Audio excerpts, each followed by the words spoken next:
This is going to be a unit on the Byzantine Empire. If you recall, at the end of the Roman Empire, Rome is going to be split into two parts, with the western capital and the city of Rome, and the eastern capital and what becomes Constantine's city, or Constantinople. And he is going to preserve much of the greatness of the Roman Empire and the Greek Empire before that. Literature, the arts, the literature, arts, architecture, etc., inventions. And then the question is, why pick Constantinople? And I'll show you a map in a second, but it's easily protected, as you're going to see. It has a great harbor for trade. It is the confluence of east and west, literally, and it's a long way from the Germanic tribes that we talked about that destroyed Rome over a period of time. So here's the map, and here's Constantinople. And so you literally have Asia here and Europe here. And so look how protected it is. To get there, you basically would have to come under attack from both sides.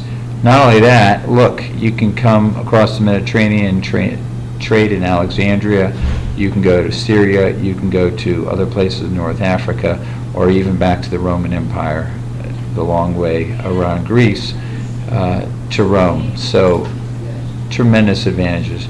You can also see in this map how the Byzantine Empire is going to grow, taking on much of what was the Roman Empire. Okay, the greatest emperor in history of the Byzantine Empire is Justinian, and you can see when he ruled, notice we're in the CE as opposed to BCE.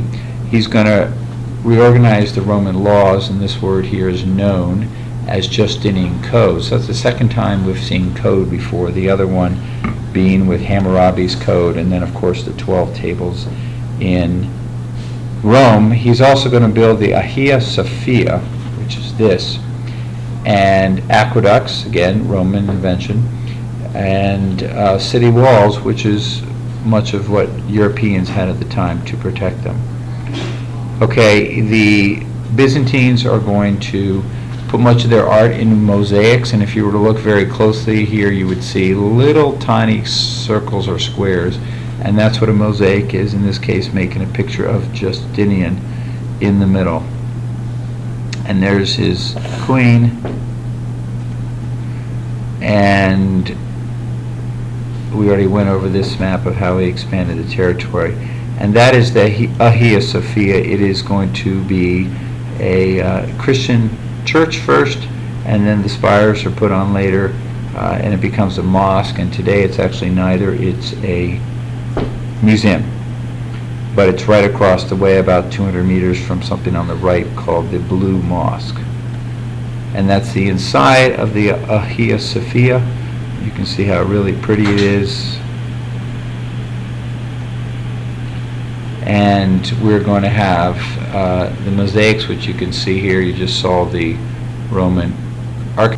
The last thing that occurs is that the Byzantines are going to ban icons. Icons are images that people use religiously, perhaps to pray to.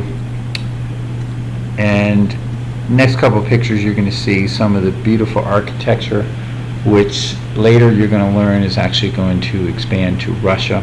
And so you can see similar kinds of structures, the domes, for example, are going to move. Look how amazing those colors are.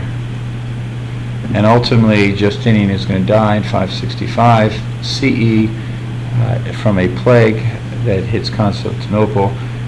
You're going to get attacks from the east and the west, and eventually the Turks of the Muslim world, as you can see, are going to take over the Byzantine Empire in 1453. That's it.